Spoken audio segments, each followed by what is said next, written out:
everybody, this is Tony UV. It's a late night in the VERSPRITE office, and I have usually during this time some ideas that go through my head, and I haven't really done a podcast or a webcast in a long time, so I thought I'd share some good pro tips, especially for those out there that are beginning your careers in a cybersecurity department, or maybe you're in the middle of your career, or you're a CISO.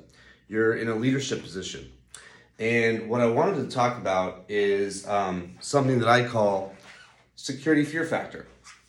And security fear factor is the inability to execute as a cybersecurity leader because you're just so caught up in a lot of different fear-based scenarios. Now, this is not to be confused with FUD. Fear, uncertainty, and doubt is an acronym that's oftentimes used to basically use some level of snake oil to sell security because you're trying to coax, a buyer or an internal, group member to be able to do something that relates to security because, something imminent is going to happen or something exaggerated is going to happen. So this is a little bit different. This is really more along the lines of sharing some lessons learned. A little bit about me is, related to cybersecurity and IT. There's 27 years of scar tissue that really kind of are manifested in this little 5 points I want to talk about related to security fear factor.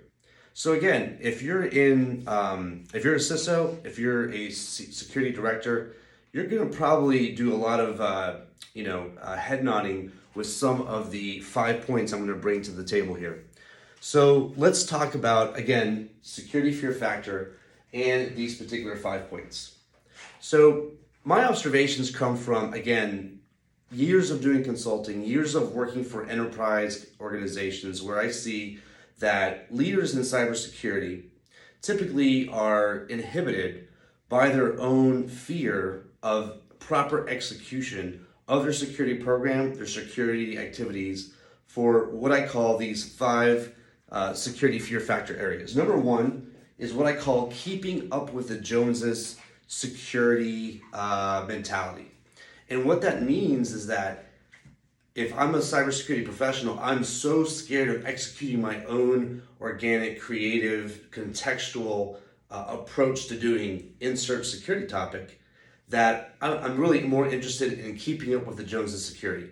Now, keeping up with the Joneses for those international, non-US based cybersecurity professionals is an idiomatic expression in the US that says, I'm going to do what my neighbor, the Joneses, are doing, right? So I'm too scared to go out on my own and to put down maybe something that I might feel in my gut is a good security, recommendation, strategy, response to something. Instead, I'm going to ask around and see what everyone else is doing. And this is the reason I have this as number 1 is because it's a common problem. It's a very annoying problem because what you have is you have a lot of professionals with a lot of good accreditations behind their name and certifications, but they don't take the time to really understand the business that they're protecting, the information that they are an information steward for. And so as a result, they're like, let me just play it safe. I've already got here as a security director or whatever role they have, and I don't want to lose my seat at the table, right? So they do what's called keeping up with the Joneses security. They might go to some conferences and they might say, hey, what are you doing about security, Bob or Sally or et cetera, and they want to be able to do that, and from those lessons learned and conversations, they want to port that and say, well, let me go ahead and apply this because it worked for someone else.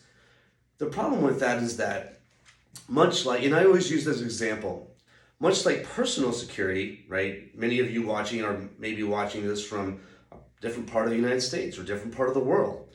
So individual or household security, we apply security mechanisms to our own lives almost innately, right? Without thinking. And we rarely ask someone else, well, what are you doing about security? And I'll do the same thing for my own neck of the woods and my own, different county, different parish, different, country or state or whatever. So it doesn't make a lot of logical sense, and it doesn't make a lot of security program management sense either.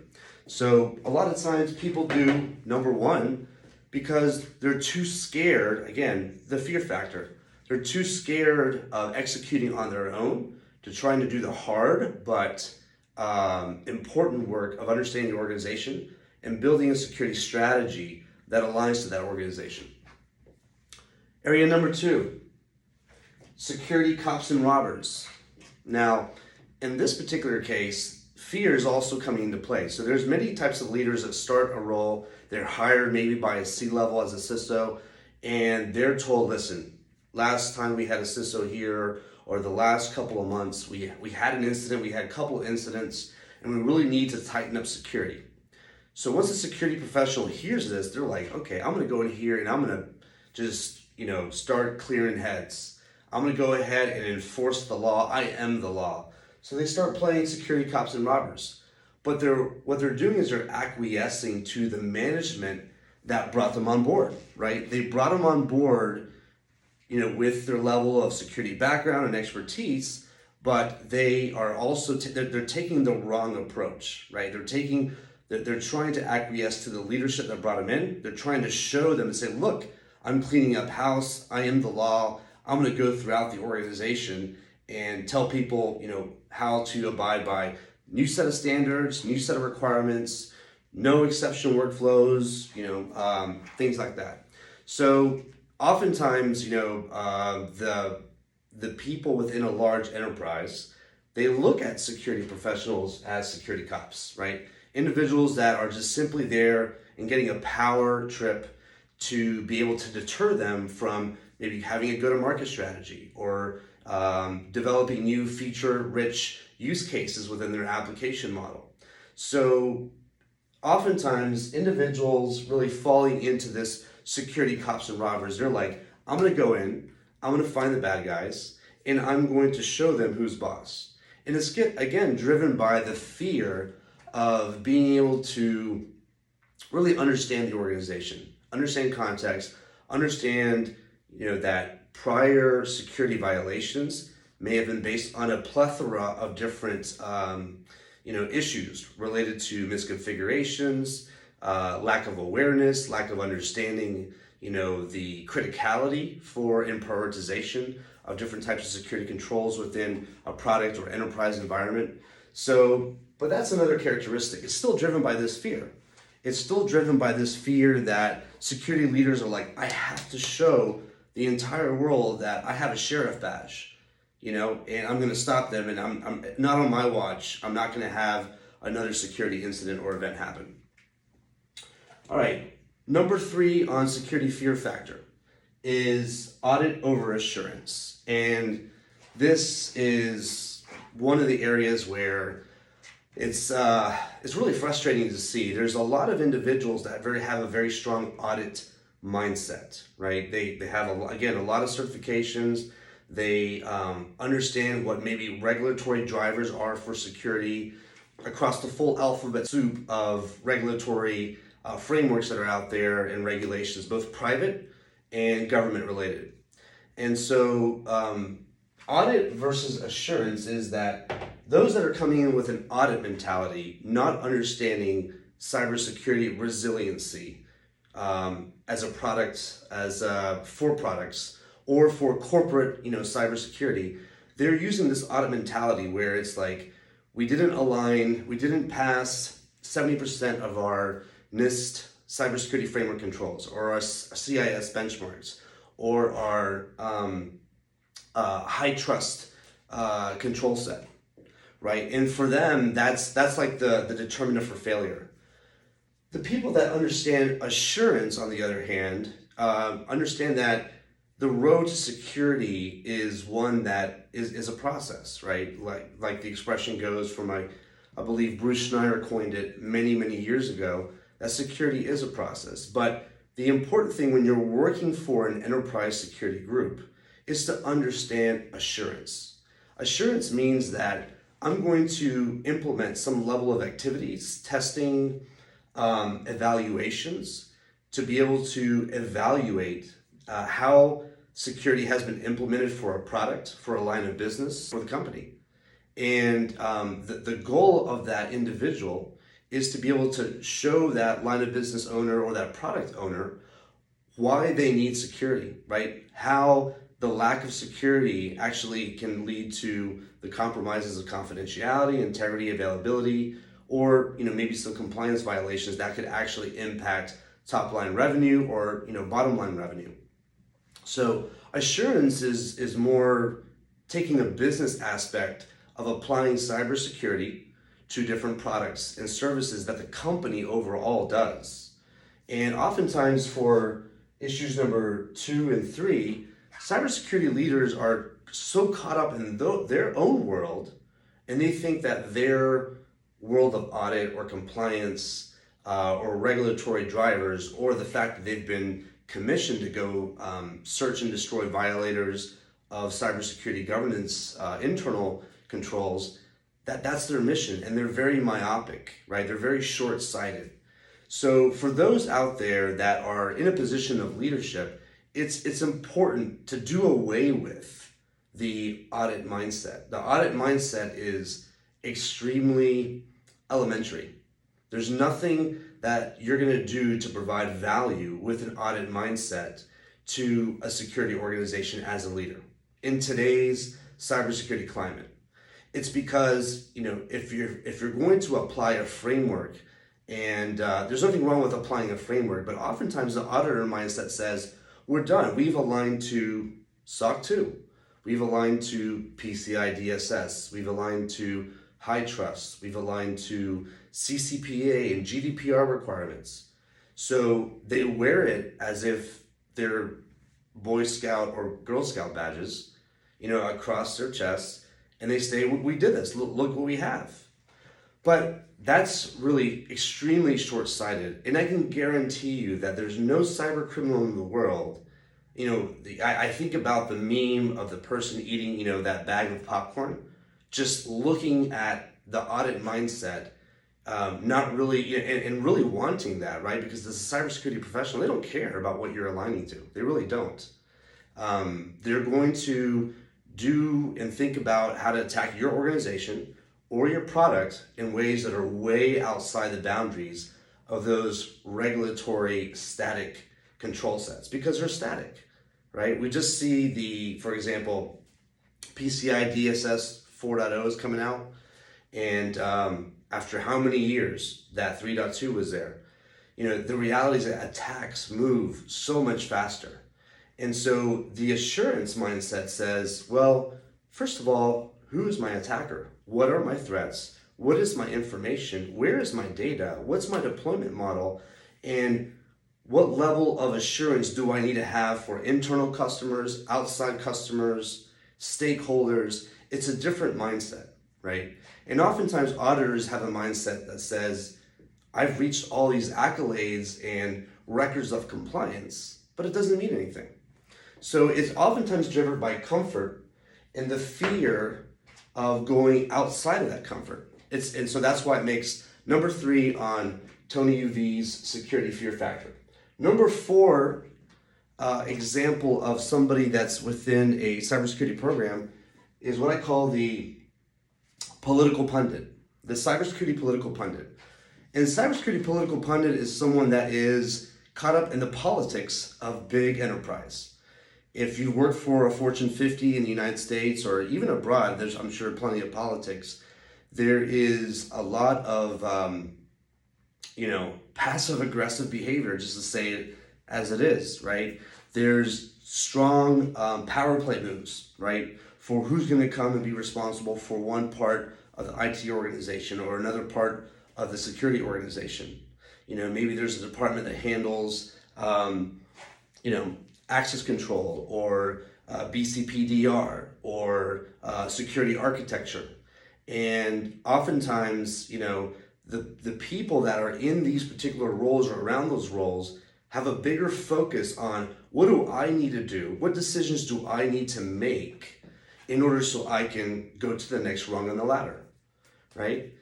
And listen, this is a common symptomatic, issue with people trying to work in enterprise security. It happens all the time. But the reality is that in playing the political pundit, you're not thinking about the organization. Now, if you are a C-level if you're the owner of a business, a multi-million-dollar business, even if it's a SMB, like a $250 million business, and you're hearing this, there's individuals that you want somebody to lead your security organization that's not going to be a political pundit, right? They're going to try to think about, what does my organization do? What does my product line do? And let me build a security program and a roadmap and a maturity model that can allow me to grow and to get better over time, that can be measured over time, right? But it's all commensurate to what we do as a business. If we're having someone to play the political angle, then their intent is actually compromised because of what? Well, again, because of fear, right? They have this fear or desire to be able to ascend within the enterprise, and it clouds their overall vision for a lot of things. It could be accountability. We've seen, so many different examples where there are security issues that, listen, there might be IT owners that own architecture, network engineering, patch management. At some point in time, anybody in these roles is going to make a mistake, right? The problem that a lot of IT and cybersecurity professionals need to understand is how to have a partner mentality, right? How do we fail together and from that failure, bounce back, make things better so that we can progress? But you can't do that if you have the political pundit role, because you're going to use some of these failures as playing cards so that you can, climb the corporate ladder. It's unfortunate, but it's part of, again, this topic that I wanted to share called security fear factor. The last one I call is the security sellouts.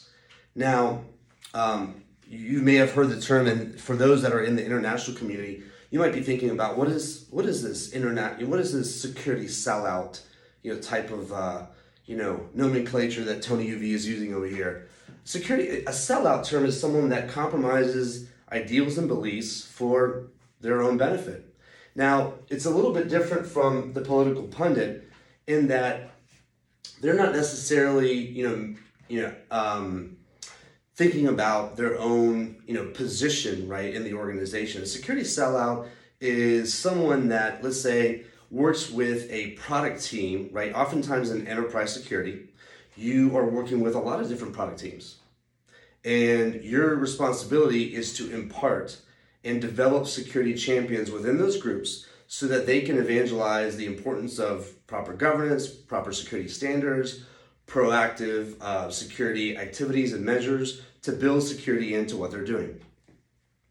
A security sellout will compromise those things in order to appease and acquiesce to a product owner, a technology owner, a line of business, etc. Right? They're more about trying to placate the other side versus inform and allow that individual or a set of individuals to be able to understand what is the full risk picture of their decisions or lack thereof.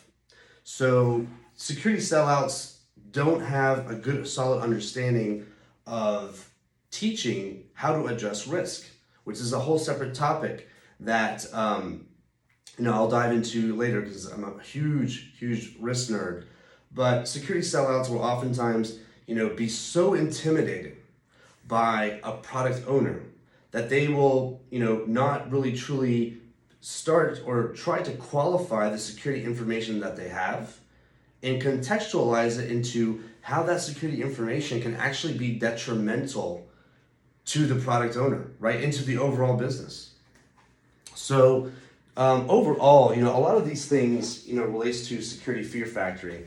And for those that are out there and have worked in enterprise security, I'm sure many of you are shaking your heads, and agreeing with this. I'd be interested to get your comments if you think otherwise, and I'll join in the conversation. But from my experience, again, and having worked in enterprise security and then working with a lot of multinational companies today with our team at VERSPRITE, security fear factor is actually a major problem, and it's undermining a lot of the investments that multinational companies are having with these leaders that are in these positions to help build out a security program. If you see that any of your leaders are having these 5 symptomatic roles of security fear factor, have them check out this video and have them to be able to understand that to go beyond security fear factor is first to be able to understand, what does my business do? How does security principles and activities, how do they help to ensure the CIAC, confidentiality, integrity, availability, and compliance adherence to, for the business, right? It's about assurance, it's about proper risk understanding, and it's not being roped into, one of these 5 particular roles, because in doing that, you're actually going to shoot yourself in the foot and not truly progress and have a successful career in cybersecurity.